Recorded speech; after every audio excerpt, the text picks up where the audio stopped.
Salamat po sa Panginoon. Welcome dito sa Good Shepherd Baptist Church. Kami po ay natutuwa na kayo ay nandirito sa lugar na ito. Tayo nga po ay nandirito na wala tayong layunin kundi mag-aral ng salita ng Diyos. Napakahalaga po ng Word of God. Sabi po ng Panginoon, ang langit at lupa ay lilipas. Datapwat ang aking salita, sabi ng Panginoon, ay hindi lilipas. Alam po ba niyo na ang mundong ito'y mawawasak sa huling panahon? Alam po ba niyo?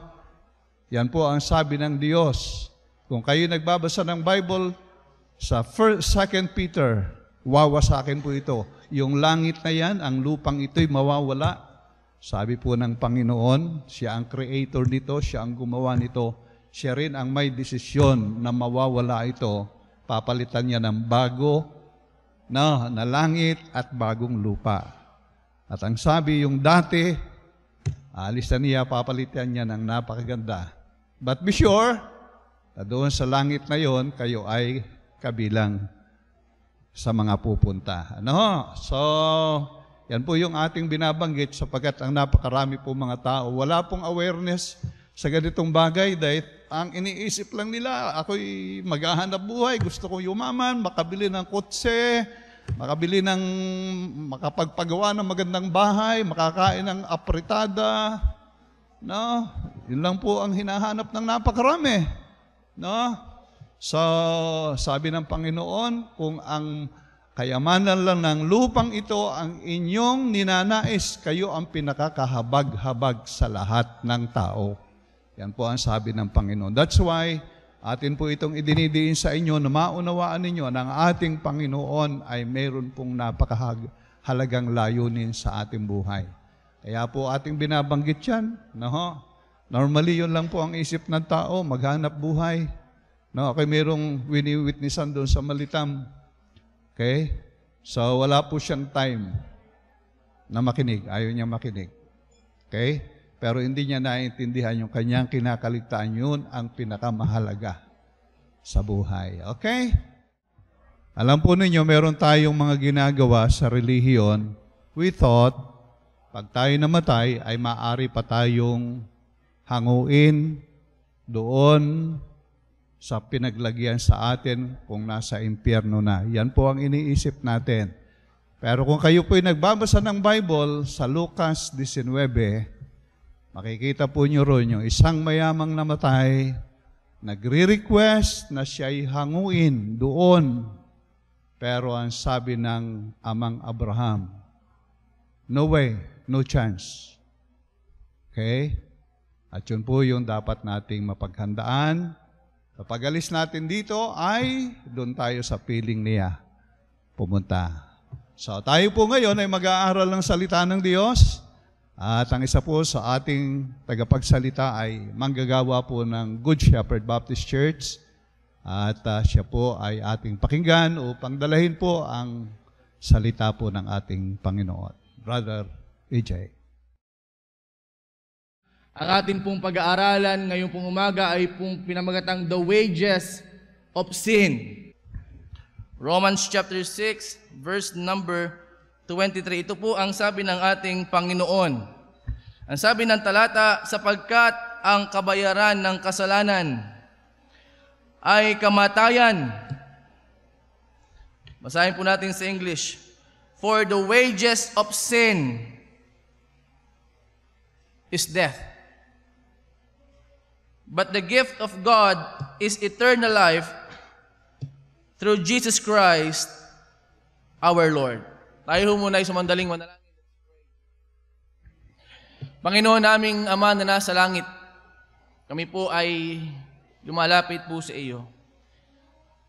Dumadalangin, Ama, na ang iyo pong biyaya ay inyo pong igawad po sa amin ngayong umaga. Sa aming pag-aaral ay tunay na ipaunawa niyo sa amin ang inyo pong mensahe, Panginoon, ng kaligtasan. At ang bawat isa ay tunay na makita ang kanya pong kalagayan na nangangailangan po ng kaligtasan. Tulungan niyo po kami. Kayo po ang aming nilalapitan, inaasahan sa umagang ito. At ang lahat ng itidalangin po namin sa iyo sa pangalan po ng aming Panginoong Yesus. Amen.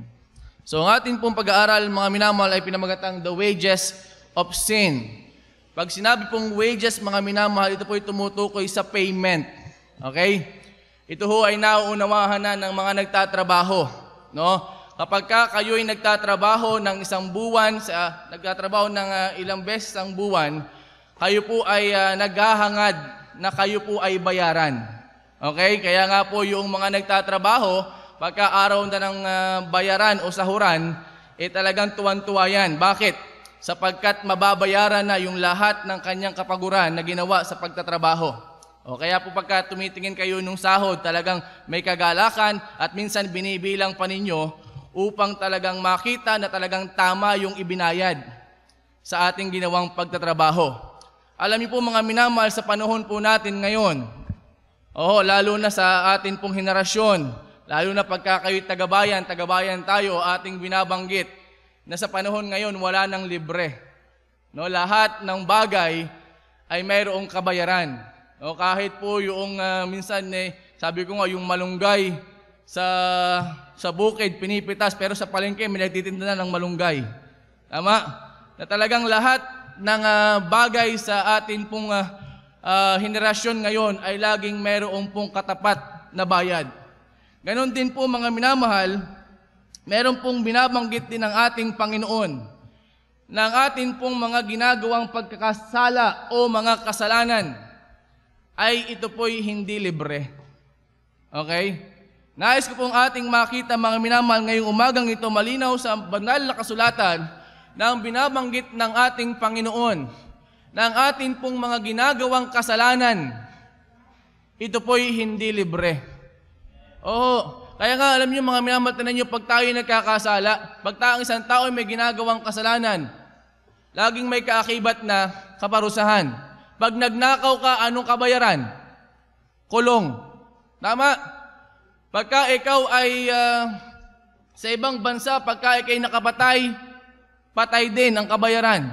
No? Ibig sabihin mga minamahal, hindi po pwedeng hindi bayaran ang kasalanan na ginagawa ng tao. Sa tingin natin ngayon parang libre, parang wala naman akong nararanasang kabayaran sa aking ginagawang lahat ng kasalanan. Pero alam niyo po mga minamahal, dito po sa ating talatang binasa, para atin munang maunawaan, ano bang ibig sabihin ng kasalanan? Kasi minsan, merong mali yung ibig sabihin natin o yung ating pagkaunawa sa ibig sabihin ng kasalanan. Ano ho bang ibig sabihin ng kasalanan, mga minamahal? Ano pong ibig sabihin ng kasalanan? Pagkat nung aking po tinignan sa Bible Dictionary, ito po ay missing the mark. Ibig sabihin, ang ating Panginoon ay iminalagay na target o daan na dapat nating lakaran sa ating buhay. Pero nung tayo po ay nagkasala, tayo po ay lumihis. Hindi natin sinunod yung direksyon na nais ng Diyos na atin pong lakaran. No? Hindi ho ito nagkataon lang, talagang ating ginawa. No? Intentional na atin pong hindi sinunod ang kalooban ng Diyos sa ating buhay. In 1 John chapter 3 verse number 4. 1 John chapter 3 verse number 4. Dito ho ating makita mga minamahal yung pong ibig sabihin ng kasalanan. Ano ang sabi ng ating talata? Magandang ating i-flash po sa ating screen para ating makita ng ating mga manunood. Ang sabi po dito, ang sino mang gumagawa ng kasalanan, taas po ang lahat ng gumagawa ng kasalanan. Okay, lahat tayo. Ayong pinatutungkulan diyan. Anong sabi ng ating talata? Ang sino mang gumagawa ng kasalanan, tayong lahat, ay daw po, ay sumasalangsang din naman sa kautusan.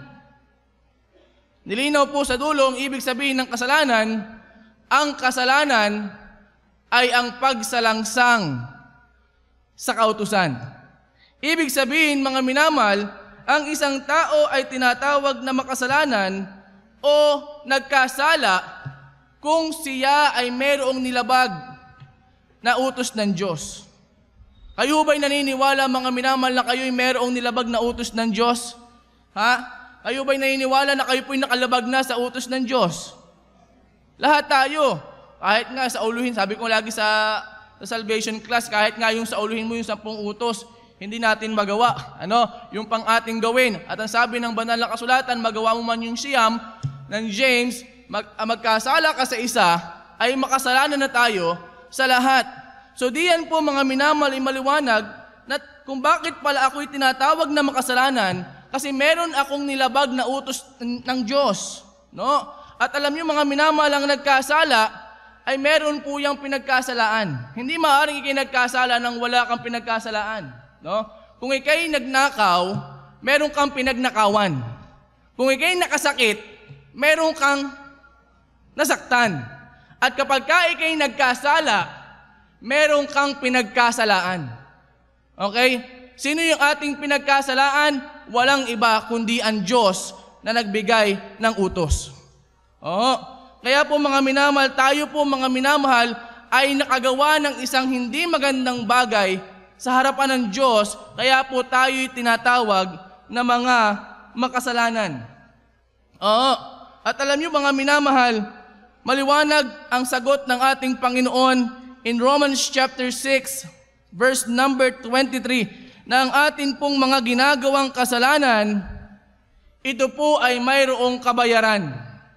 Hindi maaaring ang Diyos ay magpawalang sala sa isang tao o sa mga taong nakagawa ng hindi maganda sa Kanya o nakagawa ng kasalanan sa Kanya. Ano ang sabi ng Bible? Sapagkat ang kabayaran ng kasalanan. Ano ang sabi ng Bible? Ano pong sabi? Kamatayan. Maliwanag mga minamahal ang sagot ng Biblia na tayo pong lahat ng mga nagkasala, isang araw pagbabayaran natin ang ating kasalanan at walang iba kundi ito po ay tinatawag na kamatayan. Alam niyo po mga minamahal, sa Bible, meron hong tatlong klaseng kamatayan na nararanasan at mararanasan ang tao. Ang ibig sabihin po mga minamahal ng kamatayan, ang tunay na ibig sabihin po ng kamatayan sa Bible ay separation. Yan po ang tunay na ibig sabihin ng kamatayan. Ang kamatayan po ay hindi katapusan ng buhay. Hindi po yun ang totoong ibig sabihin ng kamatayan. Ang tunay na ibig sabihin po ng kamatayan sa Bible, ito po ay separation. Paghihiwalay. Mamaya ating isa-isang babanggitin po yan. Para ating maunawaan mga minamahal yung tatlong klase ng kamatayan na binabanggit ng Bible, nais ko munang ating makita na tayo po na mga tao ay nilikha ng Diyos na mayroong tatlong bahagi. 1 Thessalonians chapter 5. Atin hong basahin ang sinasabi ng talata 1 Thessalonians chapter 5, verse number 23. Ano sabi ng Bible? At pakabanalin kayong lubos ng Diyos din ng kapayapaan at ang inyong espiritu. May binabanggit bang espiritu ang Bible sa atin? Ang inyong espiritu, kaluluwa at katawan ay ingatang buo na walang kapintasan sa pagparito ng ating Panginoong Hesukristo. Maliwanag po mga minamahal, nung tayo po ay nilikha ng Diyos, tayo po ay nilikha na meron tatlong bahagi. Meron tayong katawan, kaluluwa, at espiritu. At alam niyo mga minamahal, nung tayo nagkasala sa Diyos, yan tatlong bagay na yan ay nakakaranas at makakaranas ng kamatayan. Meron po mga minamahal, sinasabi ko kanina, meron tatlong klase ng kamatayang binabanggit sa Bible. Ano yung una? Yung pong tinatawag na spiritual death. Ano yung ibig sabihin ng spiritual death? Nung tayo magkasala, mga minamahal, nagkaroon ng paghihiwalay. Kaya kanina sinabi ko, ang ibig sabihin ng death ay paghihiwalay. Okay? Nung tayo magkasala, yung ating spiritual na buhay ay namatay. Kaya nga sabi ng Ephesians chapter 2 verse 1, tayo po ay patay spiritual. Nung tayo magkasala, tayo po ay patay spiritual. Ang ibig sabihin, tayo po ay hiwalay sa Diyos.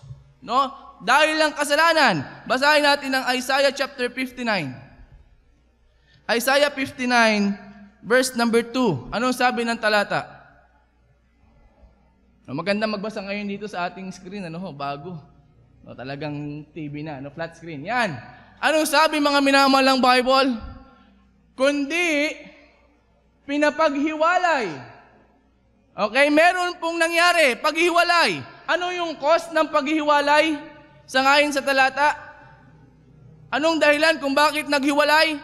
Ang sabi ng kasunod, kundi pinapaghiwalay ng inyong mga kasamaan. Sino ang pinapaghiwalay ng ating mga kasamaan o kasalanan? Sino daw po? Kayo at ang inyong Diyos. At ang inyong mga kasalanan ay siyang nagpakubli sa kanyang mukha sa inyo upang siya'y huwag makinig.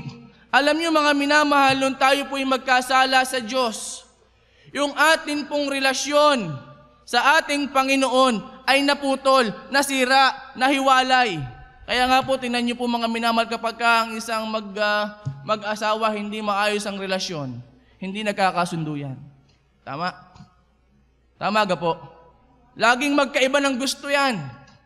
Ganon din po sa Diyos. Nung tayo po'y magkasala, magkaiba yung gusto natin sa Diyos. Iba yung gusto ng Diyos sa atin, iba na ngayon yung gusto natin sa ating buhay.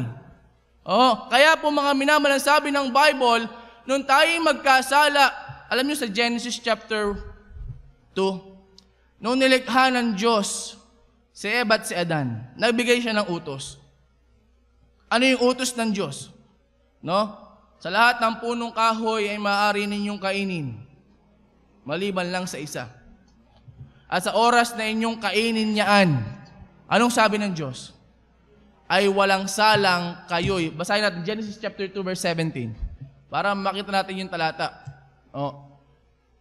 Ay walang salang kayo'y, walang salang mamamatay ka. Basahin natin.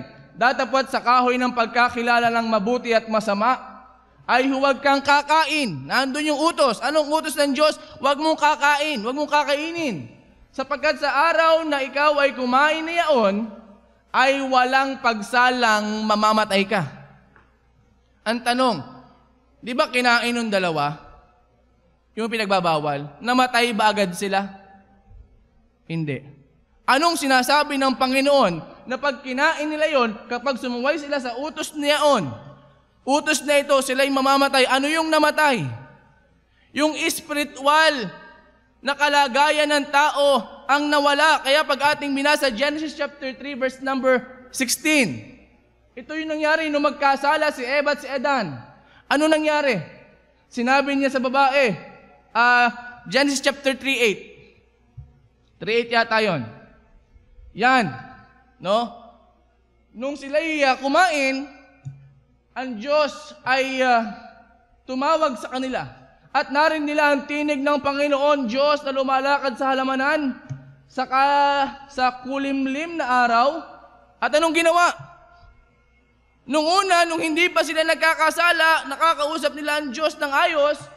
Pero nung sila'y magkasala, nung namatay ang kanilang espiritual na buhay, anong ginawa? At nagtago ang lalaki at ang kanyang asawa sa harap ng Panginoong Diyos sa pagitan ng mga punong kahoy sa halamanan. Biruin ninyo, nung ang tao ay nagkasala, nagtatago na sa Diyos. Ayan po ang ibig sabihin mga minamahal ng espiritual na kamatayan, na yung ating relasyon sa Panginoon nasira. Ayaw natin sa Diyos. Para ating makita mga minamahal, ano yung naging epekto ng kasalanan ito sa ating relasyon sa Panginoon. Ating bigyan ng pansin. In Genesis chapter 6 verse 5. Tignan niyo po Gusto ko lang ating makita. Nung ang tao'y magkasala sa Diyos, umayaw na ang tao sa kalooban ng Diyos. Ang ginagawa na ng tao ay yung hindi kalooban ng Diyos. Tignan niyo po, Genesis chapter 6 verse number 5. Ano sabi diyan? At nakita ng Panginoon na mabigat ang kasamaan ng tao sa lupa at ang buong haka ng mga pag-iisip ng kanyang puso ay pawang masama na lamang na parati. No? Nung ang tao ay magkasala, ano ang kanyang laging iniisip? Ano yung kanyang laging gustong gawin? Kalooban ba ng Diyos? Yun ba ang ginagawa ng tao? Hindi. Maliwanag ang sabi ng Panginoon, siya ang nakakita at ang Diyos ay hindi maaring magsinungaling sa kanyang nakita at ito po'y katotohanan din sa ating buhay. Na nung nakita ng Panginoon ang tao, grabe. No, hindi magaan ang kasalanan. Siguro sa ating mga tao, pag tayo tumingin, magaan lang yung kasalanan ginagawa natin. Pero alam niyo mga minamahal, pag ang Diyos ang tumingin sa kasalanan na ating ginagawa, no? Mabigat. No? Grabe. In Romans chapter 3, verse number 18, tanyo po ang sabi ng Bible. No? Romans chapter 3, nung tayo'y magkasala at maputol ang relasyon sa Diyos, talagang ang ginusto na natin ay kasalanan, ayaw natin sa kalooban ng Diyos. Romans chapter 3, verse number 18. Yan. Nung masira ang relasyon ng tao sa Diyos, anong sabi ng Bible? Tingnan niyo po ang nangyari sa tao. Walang pagkatakot sa Diyos sa harap ng kanilang mga mata. No? Kaya nga pag inyong binasa yung Romans chapter 3, no? Yun daw ating paa ay matulin sa pagbubuo ng dugo. Bakit? Sapagkat tayo po mga minamahal, gumagawa ng kasalanan na parang walang Diyos na tumitingin at maaaring humusga sa atin. Ganun po ang ating naging damdamin sa Diyos nung tayo po ay masira ang relasyon sa Panginoon dahil lang kasalanan. Hindi na tayo natatakot sa Diyos. Oo. Kaya nga po mga minat, ninyo po pagka kayo nagkakasala, no? Talagang bulgaran. Oo. Lagi ko nga sinasabi, kung kami kabataan din, sabi ko nga pagka kami nagwawalang hiya, talagang hayag sa mga tao. No? Hindi kami nahihiya na gumawa ng kasalanan. Bakit? Walang takot eh. Walang takot sa Diyos. Pero pag gagawa ng kabutihan, talagang pauyuhan pa. Ikaw na, nakakaya naman. Hindi ka? Sapagkat maliwanag ang binabanggit ng Bible, mga minamahal, nung tayo'y masira ang relasyon sa Diyos, nung tayo mamatay espiritual, hindi na tayo natatakot sa Diyos. Ayaw na natin sa Diyos. John 1:11. Ano sabi ng Bible? Ano sabi ng ating Panginoon? Para ating makita na talagang nung tayo po'y namatay espiritual, yung ating ugnayan sa Diyos, hindi yung naging maayos. Ano? Siya'y naparito sa sariling kanya, si Jesus. At na daw naging response ng tao dahil patay espiritual at siya'y hindi tinanggap ng mga sariling kanya. O kaya nga ngayon, alam niyo mga minamahal, pagka tayo nangangaral sa Panginoong Jesus, minsan para bagang ang mga tao ay walang pakialam sa iyong sinasabi patungkol kay Jesus. Kahit nga yung pag-iimbita, minsan talagang kami gumagawa pa ng, ay, attend kayo, may pakain kami sa church. Ay, attend kayo. Dahil gumagawa kami ng ilang mga bagay para lamang yung aming mga bisitang nais makapakinig ng salita ng Diyos ay makapunta at makapakinig. Pero yung kayo pupunta sa palengke, tingnan niyo po kami nangangaral sa palengke patungkol kay Kristo. Sila ba'y nakikinig? Hindi. Sapagkat maliwanag mga minamahal, tayo po'y nagkasala, yung ating relasyon sa Diyos nasira, naputol, aayaw natin sa Diyos. Oo. Ano pa sabi ng John chapter 3 verse 19? No? Para ating makita. Sapagkat ang gusto kong ipakita sa atin mga minamahal, hindi tayo okay sa Diyos. Na maraming mga tao na ang tingin sa kanyang sarili, yung relasyon niya sa Diyos, okay. No? Kaya nga mga minamahal, nais kung tayo mag-aral ng salita ng Diyos upang yung ating tingin tayo okay sa Diyos ay makita nating hindi pala. Alam niyo mga minamahal, ito ngayon lagi ko sinasabi, minsan mga minamahal, upang tayo po ay yung ating mga kasalanan ay atin pong ma-justify, no? Tayo po'y gumagawa ng sariling Diyos sa ating isipan. Oo. Ay, ang Diyos naman ay maawain, ang Diyos naman ay pag-ibig, kaya kahit ako hindi sumamba, nauunawaan naman ako ng Diyos. Tama? Gumagawa tayo ng sariling Diyos na fit doon sa ating kasalanan para makonsinte yung ating ginagawa. Teka, ay ako naman ay patatawarin ng Diyos. Kahit ako'y maraming ginagawang kasalanan. Sisimba lang ako. Oo. Ako lang ay iingay ng tawad, okay na. No? Bakit ganon? Sapagkat tayo mga minamahal, gumagawa tayo ng ating Diyos sa ating isipan upang ipakita natin tayo'y okay sa Diyos. Kaya nga ngayon mga minamahal, nais kong makita natin yung katotohanan, noong tayo po'y nagkasala, ayaw mo sa Diyos, hindi ka ayos sa Diyos. Ano pa sabi? John 3:19. Ano po sabi ng Bible mga minamahal? At ito ang kahatulan. Ang Diyos na may sabi, no? Ito yung kanyang talagang conclusion, at naparito ang ilaw sa sanglibutan. At inibig pa ng mga tao ang kadiliman kaysa ilaw, sapagkat masasama ang kanilang mga gawa. Diroin niyo yun? Ibinigay na si Jesus, ang sabi ng Bible, abay ayaw pa rin sa Panginoon eh. Bakit? Sapagkat ang kanyang iniibig, ang kanyang gustong gawin ay kasalanan. Dahil siya'y masama. Sabi doon, dahil masama ang kanilang mga gawa. Kaya tanin yung mga minamahal. No? Lagi nga namin na example, no? Halimbawa, dumating dito yung aking kapatid, ako'y inusap. Akala ko mabibili lang ng ticket. Ano gan ticket yan? Ticket daw ng Blackpink. Mabira. Sabi ko, sige, kala ko mabilis lang. Pagpunta ko ng SM, yung paunahan pala. Alam niyo kung magkano yung ticket nung talagang yung pinaka nando sa unahan daw? 19,000. Wow. Isa. At alam niyo, sabi ko bakit ito ay nung bumili ng ticket ay umiyak? Hindi ko maintindihan. Bibili lang ng ticket, umiyak. Yung pala'y paunahan. Na pagka hindi sila nakabili ng maaga, mauubusan ng slot. At yun ang kanilang iniiyak.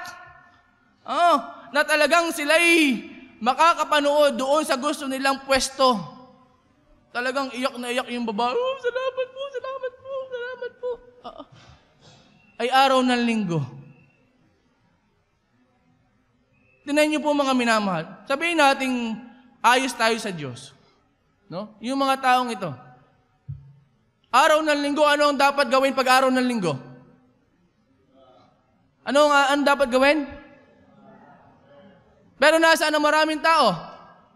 Bago sabihin nila, ayos sila sa Diyos. Sabihin natin, okay tayo sa Diyos. Di ka? Hindi. No? Yung mga sabi ko nga, ay mas pinili pa nila na magbayad ng ganong kalaking halaga. Makapakinig lamang nung awit. Dito sa simbahan, libre. Ang pakikinggan mo yung salita ng Diyos. Sabi ko nga, ito gang mga ito'y pinapakain ka. Ito gang mga ito'y binibigyan ka ng hangin, inumin.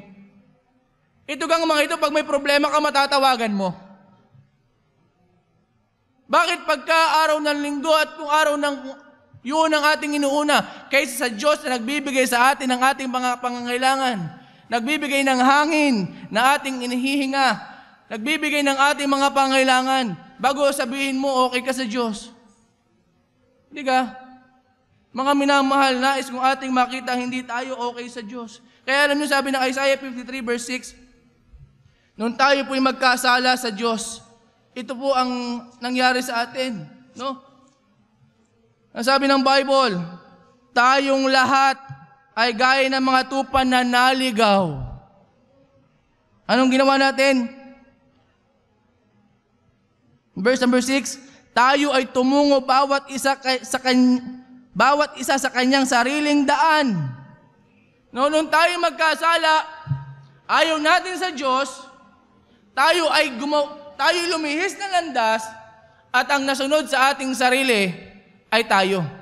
Sa tingin niyo mga minamahal, kaya niyo bang sabihin sa oras na ito na ang Diyos ang nasusunod sa inyong buhay? Kaya niyo bang sabihin, Brad, ang Diyos ang nasusunod sa aking buhay? Kaya niyo bang sabihin yon? O ang nasusunod sa ating buhay ay walang iba kundi tayo? Diba? Hindi ang Diyos ang nasusunod sa ating buhay. Lagi sa ating buhay ang nasusunod ay ang Diyos. Kahit alam natin yung ating gagawin na hindi kalooban ng Diyos. Hindi tama. Ginagawa pa rin natin. Bakit? Kasi tayo ang nasusunod sa ating buhay. Oh. Yan po mga minamalang katotohanan. Na nung tayo po ay napahiwalay sa Diyos dahil ng kasalanan. Ang sabi ng Romans chapter 8 verse 7. Anong sabi? Basahin natin sinasabi ng Bible. Romans 8:7, ating ipakita sa lata. 8:7 po. Yan. Tayo po sapagkat ang kaisipan ng laman nating mga tao, ito yung ating isip, ay pakikipaggalit laban sa Diyos. No? Ang gusto daw lagi nating isipin ay yung ang Diyos ay magagalit sa atin.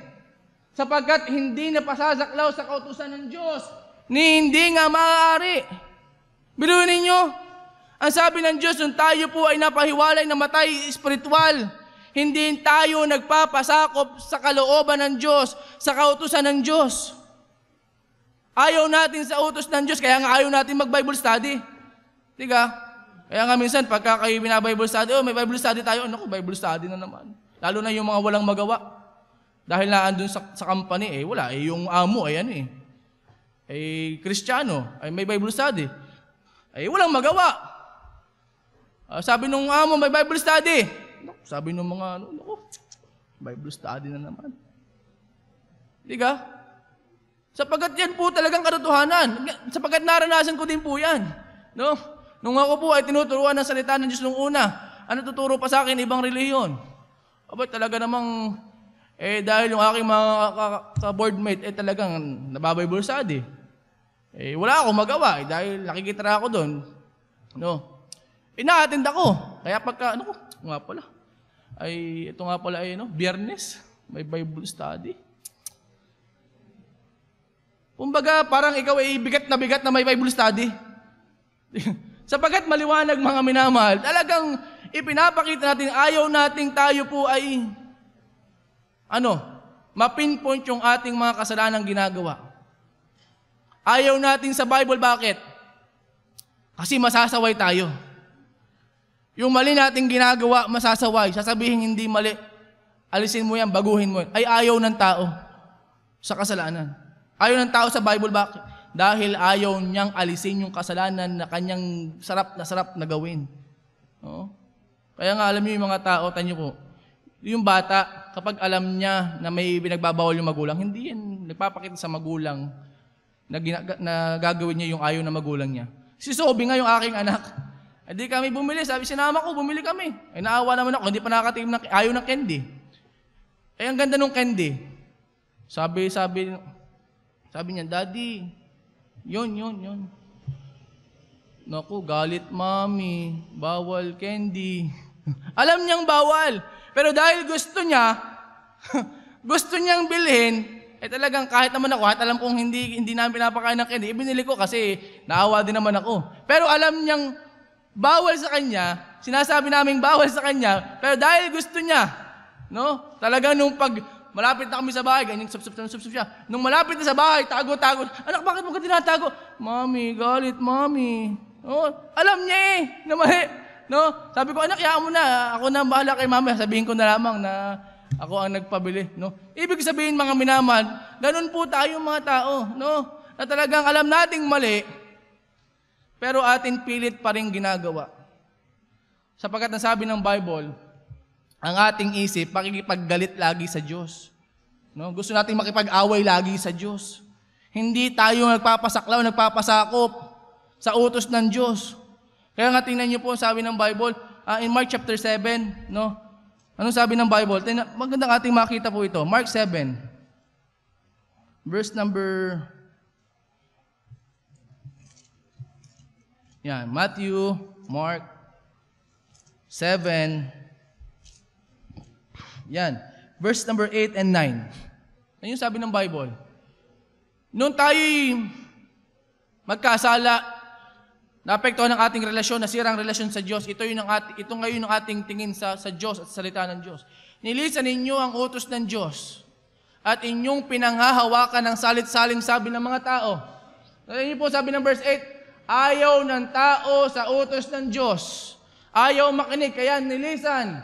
At ano ang kanyang pinaniwalaan? Hindi daw utos ng Diyos, hindi daw salita ng Diyos. Yung mga sabi-sabi ng mga matatanda ng mga tao. Verse number 9.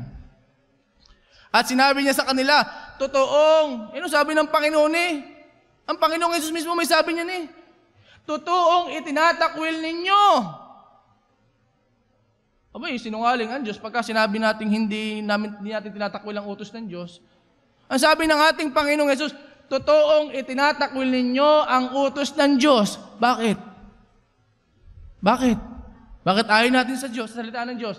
Upang magaganap ninyo ang inyong mga salit-saling sabi. Kasi hindi nyo magagawa yung gusto nyo kung kayo ay naniniwala at nagpapasakop sa salita ng Diyos. Hindi. Hindi maaaring ikinaniniwala sa Diyos at ang ginagawa mo ay hindi kalooban ng Diyos. Hindi ka naniniwala sa Diyos pagka ganun. Oh. Ano pa ang sabi ng Bible, mga minamahal? Ano po, mga minamahal? Napakaraming pwedeng sabihin ng Bible sa atin upang ipakita na nung tayo'y mapahiwalay sa Diyos, mamatay espiritual, ay hindi na po naging maayos ang ating ugnayan, relasyon sa Panginoon. Oh. 1 Corinthians chapter 2 verse 14. Ano sabi? Basahin natin, last talata. Na para ipakita yung ating ugnayan sa Diyos, hindi ayos. Ano sabi diyan? Ngunit ang taong ayon sa laman, tayo ay hindi tumatanggap ng mga bagay ng Espiritu ng Diyos, sapagkat ang mga ito'y kamangmangan. Kaya ayaw natin makinig ng Bible. Lugo naman yan, Bible study kayo ng Bible study. Ang tingin mo'y kamangmangan. Kaya ang tingin mo doon sa mga nag-aaral lagi ng Bible, weird. KJ. Ano kayan? Wala lang kayong ginawa kundi mag-Bible. Maghapon na kayo sa simbahan. Diba? Ganyan po lagi sinasabi. Ano kang ginagawa yung simbahan? Lagi na maghapon kayo diyan. Baka kayo lumampas sa langit. Biruin mo yun. Sabi ko, putang ito hindi naiintindihan na kayo sinasabi. Ay kaya pala, kayong ginagawa natin ay kamangmangan sa Kanya, sa atin. At hindi niya nauunawa. Sapagkat ang mga yaon ay sinasayas at ayon sa Espiritu. Tignan niyo po mga minamahal. Yung isip natin, yung puso natin, yung nais natin, nung ang ating pong relasyon sa Panginoon na naputol, nung tayo po'y namatay espiritual, talagang sira ang ating relasyon sa Diyos. Sasabihin mong okay ka sa Diyos. Hindi. Nung tayo po'y nagkasala sa Diyos, mga minamahal, talagang total tayo po ay umayaw sa Diyos. Sa tingin mo lang, okay ka sa Diyos. Pero pag ang Diyos ang tumingin, hindi. Totoong umayaw ka sa akin. Totoong ayaw mo sa akin. Totoong hindi mo ako iniibig. Totoong hindi mo ako hinahanap. Kaya nga, alam niyo mga minamahal, tingnan niyo po, ang tao ayaw sa Diyos. Ang Diyos, dahil ito ang ginagawa natin, sabi ng Romans 1:18, tingnan niyo po, sabi ng Panginoon, ito ngayon, ang tingin sa atin ng Diyos. Romans 1:18. Sapagkat ang puot ng Diyos, galit, ang Diyos ba'y nagagalit? Hindi, mapagmahal ang Diyos Hindi. Ang Diyos ay banal. Sapagkat ang puot ng Diyos ay nahahayag mula sa langit. Kanino siya galit? Ang Diyos hindi nagagalit ng walang dahilan. Bakit ang Diyos ay galit sa akin? May dahilan. Ano sabi ng Bible? Sapagkat ang puot ng Diyos ay nahahayag mula sa langit. Laban. Kanino? Laban sa lahat ng kasamaan at kalikuan ng mga tao. Na anong ginagawa ng tao? Na sinasawata ang katotohanan ng kalikuan. Tama bang magalit ang Diyos? Makatwiran bang kagalitan tayo ng Diyos? Tama po. Tama lang na ang Diyos ay magalit. Anong gusto nating mangyari? Ang Diyos ay masaya sa atin pag tayo nagkakasala. Ang Diyos ay napalakpak, mga anghel, kayo'y magpalakpakan dahil ang galing gumawa ng kasalanan ng aking mga nilikha. Ganun bang gusto natin mangyari? Hindi ganun ang Diyos. Na nung tayo magkasala, mga minamahal, ang sabi ng Bible, ang Diyos galit sa atin. At karapat dapat lang na magalit ang Diyos sa atin. Dahil ng ating mga ginagawa sa Kanya. Yan po mga minamahal. Kaya tayo po ay sinasabing patay. Ang ating pong espiritual na buhay ay patay sa Diyos. Nakaranas tayo ng espiritual na kamatayan na hindi malayo tayo, napahiwalay tayo sa Diyos. Hindi lang napahiwalay, malayo tayo sa Diyos. No? Pangalawa mga minamahal, na kamatayan na atin pong kabayaran sa ating ginagawang kasalanan ay yung pong tinatawag na physical death. No? Ano ba ibig sabihin ng kamatayan natin physical? Ito po kung bakit ang tao ay namamatay physical. Sapagkat humihiwalay po yung ating kaluluwa at espiritu sa ating katawan. Kaya po yung katawan, nawawala na ng saysay, nabubulok. Oo, yun po ang tinatawag na kamatayan pisikal. Kaya tayo ay namamatay kasi humihiwala yung ating espiritu at kaluluwa sa ating katawan na siya yung tunay na nakakaramdam. Kaya nga tayo pagka tao ay namatay, kahit sipain mo yan, hindi na inaaray. Kasi yung tunay na nakakaramdam, yun ang parurusahan ng Panginoon. Yun ang pararanasin ng Panginoon ng walang hanggang sakit. Oo. Yun po ang pisikal na kamatayan. Kaya po ang tao namamatay, lahat tayo ay mamamatay. Dahil tayo po, yan po ang kabayaran natin sa lahat ng ating ginawa. Lahat ba ng tao ay nagkasala? Lahat. Lahat ba ng tayo mamamatay? Yes. Bakit? Kasi tayo ay nagkasala at yan yung kabayaran. Kaya nga alam niyo mga minamahal, ang tao ay nagkasala, hindi lang nagkaroon tayo ng kamatayan, naapektuhan din ng kasalanan itong buhay natin. Kaya nga po si Eva at si Adan yung nagkasala sa Diyos. Ang sabi ng Panginoon, Genesis chapter 3 verse 16, nakaranas din sila ng paghihirap sa buhay na ito.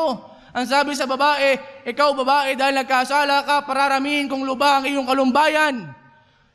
At ang iyong paglilihi, manganganak ang may kahirapan. Oh. Tama ba na ang ating mga ina, nung tayo pinanganak, parang wala lang. Ang aking asawa po ay mga talagang nakita kong hindi biro ang maging isang ina. Oh, talagang 16 hours na pagka aking tinitingnan nung aking kasyang kasama, talagang ay, para daw mapuputol ang bayawang sobrang sakit. No? Ay bakit nararanasan yan ng tao? Dahil ang kasalanan. No? At sa iyong asawa ay pahihinuhod ng iyong kalooban at siya ay papanginoon sa iyo, sa lalaki. Verse number 17. At kay Adan, sa lalaki, ay sinabi, sapagkat iyong dininig ang tinig ng iyong asawa at kumain ka ng bunga ng punong kahoy na aking iniutos sa iyo na sinasabi, huwag kang kakain niyaon. Ano nangyari sa mga lalaki? Sumpain ang lupa dahil sa ito. Niyo po ang kalagayan ng tao nung una. Grabe. Sana tayo pipitas na lamang ng pipitas din ng ating kakainin. Oo, hindi tayo magtatrabaho. Pero dahil ang kasalanan, sinumpa ng Diyos ang lupa. Hindi dahil ni Numan, kundi dahil niya, ni Adan. Dahil natin. Ano sabi ng Panginoon kay Adan? Kakain ka sa kaniya sa pamamagitan ng iyong pagpapagal sa lahat ng mga araw ng iyong buhay. Ano mangyayari sa lalaki? Bago ka makakain, mapapagod at tatagak ang iyong pawis sa iyong katawan. Tignan niyo po, ang naging epekto ng kasalanan, yung buhay natin dito nagkaroon ng kahirapan, kung bakit may sakit, kung bakit may hindi magandang pangyayari dahil yan ang kasalanan. Oh. Kaya mga minamat talagang, kala natin libre yung kasalanan, hindi. Kaya nga po tignan niyo po yung mga magiinom, mga maninigarilyo. Kala natin, walang balik yan. No? Pag ikay siningil na ng katawan mo, kanser sa baga, kanser sa atay. Bakit? Kasi lahat ng ating ginagawa, may kabayaran yan. Oo. At ang pinakamasaklap dito mga minamahal, tignan niyo po yung ating tatlong bahagi na nilikha ng Diyos na tayo may espiritu, katawan, kaluluwa, lahat yan nang dahil sa kasalanan. Nagkaroon ng paghihiwalay, nakaranas ng kamatayan, at ang pinakamatindi ito, yung pong tinatawag na eternal death.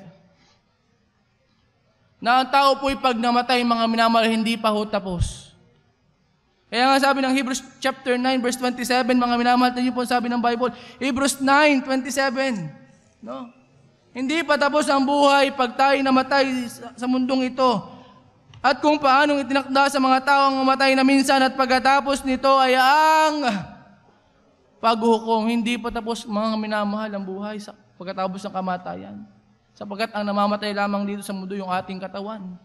Ang hahatulan ng Diyos ay yung ating kaluluwa at espiritu. Saan? Ang sabi ng Bible, tingnan niyo po ha, dahil tayo ay makasalanan. Tingnan niyo po ang sabi ng Psalms chapter 5.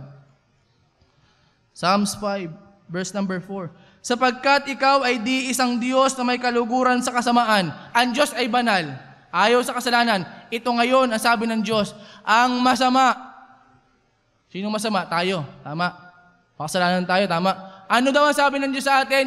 Ang masama ay hindi tatahang kasama mo. Nasaan ang Diyos? Sa langit. Anong sabi ng Diyos? Hindi tayo pwedeng makasama ng Diyos sa langit. Dahil tayo makasalanan, hindi pwedeng magsama ang banal at makasalanan. Oh, ang sabi po ng 1 Corinthians chapter 6, 9, basahin natin. Para ipaunawa sa atin mga minamahal na tayong lahat na nagkakasala sa Diyos, isang araw parurusahan ng Diyos. At yan po yung tinatawag na eternal death, walang hanggang kamatayan. Saan? Doon sa impyerno. 1 Corinthians chapter 6 verse 9. So, hindi ba ninyo nalalaman na mga liko o mga makasalanan na hindi magsisipagmana ng kaharian ng Diyos? O baka daw hindi ninyo alam. Ipinapaalam na sa atin. Ang sabi ng Bible, baka daw hindi ninyo nalalaman. No? Huwag kayong padaya. Kahit ang mga mapakiyapid, ng mga manaba sa Diyos-Diyosan, ng mga mangalunya, ng mga nang babae, ng mga mapakiyapid sa kapwa lalaki. Ano sunod? Niyang mga magnanakaw, niyang mga masakim, niyang mga manglalasing, niyang mga mapagtungayaw, niyang mga manglulupig, ay hindi magmamana ng kaharian ng Diyos. O sa pantalata, Galatians 5:19, para ating ipakita na talagang totoo ang Diyos sa kanyang sinasabi. Galatians 5:19, at hayag ang gawa ng laman sa mga tuwid ay ang mga ito, pakikapit, karumihan, kalibugan, pagsamba sa Diyos-Diyosan, pangkukulam, pagtataniman, mga pagtatalo, mga paninibugho, mga pagkakaalitan, mga pagkakampi-kampi, mga pagkakabaha-bahagi, mga hidwang pananampalataya. Verse 21, mga kapanagilian, mga paglalasing, mga kalayawan. Hindi na masabihin lahat ng kasalanan. At ang mga katulad nito, ang dami nun. No? Tungkol sa mga bagay na ito, ay aking ipinagpapaunang ipaalala sa inyo. Sinasabi sa atin, na tulad sa aking pagpapaalala nung una sa inyo na ang mga nagsisigawa ng gayong mga bagay, ay ano daw? Ay hindi magsisipagmana ng kaharian ng Diyos. No? Talagang tayong makasalanan, mga minamahal, ang sabi ng Bible, hindi tayo maaaring makasama ng Diyos. Revelation 21 verse 8. Revelation 21 verse 8.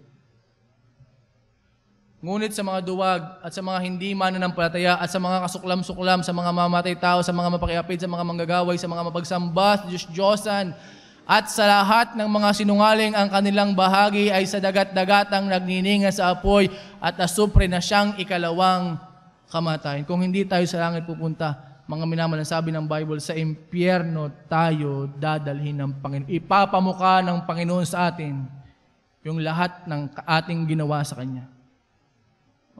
Ipaparanas ng Diyos yung kabayaran ng ating lahat ng mga ginawang kasalanan sa Diyos. Pangwalang hanggan. Total, sabi nga dyan mga minamahal, eternal separation of man sa Diyos. Pangwalang hanggang paghihiwalay. Na kailanman hindi na maaaring magsama ang Diyos at ang tao pag ang tao ay nakaranas na ng impyerno. Alam niyo mga minamahal, yan po ang tutunay na kalagayan nating mga tao. Yan ang dahilan, yan ang naidulot ng kasalanan sa buhay natin. Pero alam niyo mga minamahal, ngayong oras na ito, na kung meron man kaming gustong sabihin at isabihin sa inyo, unay ito.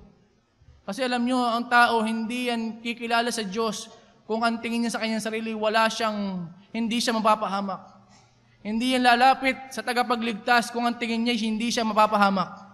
Kaya aming ipinauunawa mga minamahal sa atin ang tunay nating kalagayan upang ating makita ang ating sariling nangangailangan ng tagapagligtas. Oh, pag ang tingin mo sa iyong sarili, hindi ka mapapahamak, hindi ka tatawag kay Jesus. Hindi ka lalapit kay Jesus, ang tingin mo ligtas ka ayos ka sa Diyos Pero ngayon, akin pong inaalis yung ating pag-asa sa ating sarili, kundi ating ilalagay ngayon. Alam niyo mga minamahal, ang sabi ng ating binasa kanina, Romans 6:23, datapwat ang kaloob na walang bayad ng Diyos, no? Ay buhay na walang hanggan kay Kristo Jesus. Alam niyo ba mga minamahal, hindi tayo pwedeng patawarin ng Diyos, bigyan ng buhay na walang hanggan nang hindi napapatawad o hindi nababayaran ng ating kasalanan. Kaya ang ating Panginoong Jesus, mga minamahal, ay namatay pa din.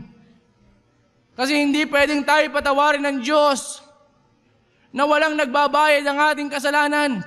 Pero dahil tayo'y, ang sabi ng Romans 5:8, datapwat ipinagtatagubilin ng Diyos ang kanyang pag-ibig sa atin. Bagaman ito'y sinasabi sa mga mananampalataya, ang sabi doon, ipinagtatagubilin ang kanyang pag-ibig sa atin. No? Si Kristo ay namatay dahil sa atin. Oh, kinakailangan pa rin ni Kristong mamatay upang tayo'y magkaroon ng tinatawag na kaligtasang ito, ng buhay na walang hanggang ito. Ano sabi ng 53 verse 6, nung ating binasa kanina, na tayo'y mga tupang naligaw, ang sabi sa dulo, at ipinasan ng Panginoon ang kasalanan nating lahat. Oh, ang Diyos ang nagbayad, si Kristo ang nagbayad ng ating kasalanan. Kasi nais ng Diyos na may maligtas. Oh, nais ng Diyos na maputol na yung paghihiwalay na meron ng tao sa Diyos. Nais ng Diyos manumbalik ang relasyon ng tao sa Diyos. Nais ng ating Panginoon na yung kamatayan mapagtagumpayan natin, at nais ng ating Panginoon yung eternal separation ay hindi natin maranasan, kundi magkaroon tayo ng buhay na walang hanggan sa langit. Kaya nga alam niyo mga minamahal, kung bakit hindi tayo pinatawad ng Diyos ng gayon na lamang, na kinakailangan pang si Jesus ang mamatay. No? Una, hindi natin kayang bayaran ang ating kasalanan. Pangalawa, hindi kayang bayaran ng tao lamang. Hindi kayang maapis ng tao lamang ang galit ng Diyos. Kinakailangan ang may magpalubag-loob sa galit ng Diyos ay Diyos din. Kaya si Kristo na nasa langit, no, hinubad yung kanyang pagiging Diyos, naganyong alipin, naging masunurin sa Diyos, no, hanggang kamatayan. Para ano? Para bayaran yung kasalanang hindi natin kayang bayaran. Alam niyo mga minamahal, kung meron mang pag-asang ibinibigay sa atin upang tayo makaranas ng buhay na walang hanggan, walang iba kundi si Jesus. So, sabi ko nga, ano gang meron tayo para tayo kamatayan ni Jesus? Ano gang meron tayo? Wala namang nakita ang Diyos sa atin Pero praise God, no? Ang Diyos talagang nagnais na may maligtas. Oh. Kaya nga alam niyo mga sabi ng ating Panginoon, anong kinakailangan nating gawin? Una, kinakailangan nating talikuran, pagsisihan ng ating kasalanan. Yan na yung dahilan kung bakit tayo mapapahamak ang nais ng Diyos. Talikuran natin yan. Pagsisihan natin yan. Bitawan natin ang ating kasalanan. No? Ang sabi ng Matthew chapter 3, no? Ang sabi dito ng ating Panginoon, anong sabi ng Bible? No? Magsisi kayo, sapagkat malapit na ang kaharian ng langit. Nais ng Panginoon, no, unay magsisi ka, talikuran mo yung kasalanan, bitawan mo yung kasalanan, at ang sabi ng ating Panginoon, upang ang sino mang sa Kanya'y sumampalataya ay huwag mapahamak sa impyerno. Tinutukoy doon mga minamahal. Kapag daw ang isang tao ay sumampalataya kay Jesus, ang pangako ng Diyos, hindi siya mapapahamak sa impyerno, kundi magkakaroon siya ng buhay na walang hanggan sa langit. No? Kaya nga mga minamahal, salamat sa Panginoon, may pag-asa na tayo'y magkaroon ng buhay na walang hanggan. No? Ang sabi ng Bible, mga minamahal, in verse 18, no? Ang sumasampalataya ay hindi hinahatulan. Ngunit ang hindi sumampalataya hinatulan na, sapagkat hindi siya sumampalataya sa pangalan ng bugtong na anak ng Diyos. No? Ang sumampalataya, may buhay na walang hanggan, hindi mapapahamak. Ang sumampalataya, hindi hahatulan. Ang sabi ng verse number 36, ang sumasampalataya sa anak ay may buhay na walang hanggan. Ano daw ang meron ako kung ako'y sasampalataya kay Jesus? Kinilala kong hindi ko kayang iligtas ang aking sarili, nagsisi ako ng aking kasalanan at sumampalataya ako kay Jesus. Ano daw ang meron ako ngayon? Ang tanong, gusto nyo bang magkaroon ng buhay na walang hanggan? Anong kinakailangan nyong gawin? Ano sabi ng talata? Ang kinakailangan natin gawin, mga minamahal, tayo'y sumampalataya kay Kristo na siya yung namatay para sa ating kasalanan at siya yung magdadala sa atin sa langit. Wala nang iba. Yan lamang ang paraan na sinasabi ng Biblia upang tayo'y mapatawad ng Diyos at tayo'y bigyan ng buhay na walang hanggan. At alam niyo, mga minamahal, sabi ko kanina, masusolusyonan po yung 3 kamatayang iyan dahil ng kasalanan. Ang sabi ng Romans 5:9, kakaunti na po ang ating oras. Kapag tayo sumampalataya kay Jesus, yung tayo'y napahiwalay sa Diyos, yung spiritual natin ay nasira ang relasyon sa Diyos. Pag tayo sumampalataya kay Jesus, ang sabi ng banal na kasulatan, verse number 9, lubha pa nga ngayong inaaring ganap sa pamagitan ng kanyang dugo, sa pamagitan ni Jesus, ng dugo ni Jesus. E ano, mga liligtas tayo sa galit ng Diyos. Di ba ang Diyos galit sa atin kanina nung ating binasa? Pero kapag tayo sumampalataya kay Jesus, yung galit ng Diyos na yon, mawawala. Ang sabi ng verse number 10, tayo po ito. Kanina, yung ating relasyon sa Diyos naputol, pero dahil ni Jesus, ibabalik niya yung napahiwalay, kanya uling aayusin, lubha pang, sapagkat kung tayo'y mga kaaway, yan tayo. Kung wala tayong pananampalataya kay Jesus, pero kung tayo mananampalataya kay Jesus, ano sabi? Ay pinapakipagkasundo tayo sa Diyos. Sa pamagitan ng kamatayan ng kanyang anak, lubha pa nga ngayong nagkakasundo na ay mga liligtas tayo sa kanyang buhay. Ano sabi ng ating Panginoon? Kapag tayo sasampalataya kay Jesus, yung ating naputol na relasyon sa Diyos, aayusin niya. Hindi mo kayang ayusin ang iyong relasyon sa Diyos. Si Jesus ang mag-aayos nito. Kaya nga po ngayon, kapag ang isang tunay na Kristiyano ay tumanggap kay Jesus, tunay na kanyang talagang malalakaran yung kalooban ng Diyos sa kanya. Makakapagpasakop siya sa kalooban ng Diyos. At yung relasyon natin sa Diyos na nasira na dahil ng kasalanan, aayusin ng Diyos. Magkakaroon tinatawag na reconciliation. Kaya nga sa 1 Corinthians chapter 15, maging yung ating katawang ito, no, na mayroon pong tinatawag na kamatayan isang araw pag tayo sumampalataya kay Jesus, mayroon pong pagkabuhay na mag-uli. Bagaman mamatay man ito isang araw, bubuhay ng Diyos. Itong katawang may kasiraan ay papalitan ng Diyos ng katawang walang kasiraan. Biruin niyo po yan. Lahat, yung 3 bahagi ng kamatayan na naranasan ng tao, lahat yun bibigyan ng Diyos ng solusyon sa pamagitan lamang ng ating Panginoong Hesus. Kaya nga mga minamahal, no, sana sa oras na ito, naunawaan mo yung biyaya ng Diyos. Huwag na tayo magmatigas. Kung meron kang tangan-tangan sa iyong hindi si Jesus ang tagapagligtas, bitawan mo yan. Kasi hindi mo matatanggap si Jesus kasi may hawak ka pa. Bitawan mo yan. Magpakumbaba ka sa Diyos. Aminin mong ikay makasalanan. Magsisi ka ng iyong kasalanan. Talikuran mo yan. At sampalatayanan mo si Jesus na siyang namatay sa iyo at magdadala sa iyo sa langit na bayan, buhay na walang hanggan. Kabahagi po, tawagin natin ang ating pastor. Ano po? Napakaliwanag po ng pag-aaral ng salita ng Diyos. Nakita natin kung ano ang ginawa ng kasalanan sa atin. Pero tayo nagpapasalamat ang Diyos sa pamamagitan ng kanyang anak. Tinugunan yung ating pagkakahiwalay.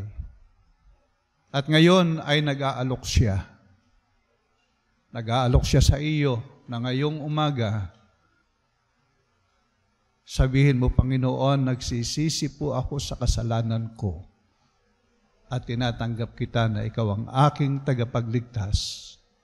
Hindi ang kabutihan ko, hindi ang relihiyon ko, ikaw, Panginoon, ang tagapagligtas ko. Kung nais mong maligtas, sana gawin mo ang iniaalok ng Panginoon sa iyo. Ngayong umaga, habang ikay nakaupo, sino ngayon ang maaaring tumayo? Lord, naliwanagan po ako.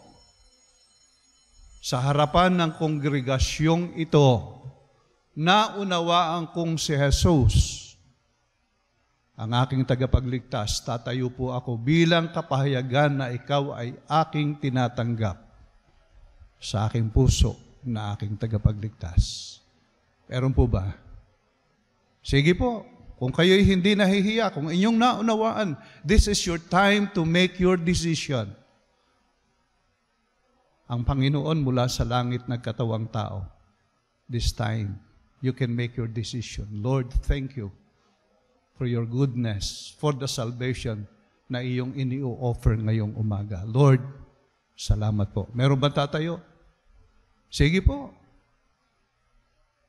Personal po ang kaligtasan, hindi ka maililigtas ng iyong ama, ng iyong ina, ng sino man.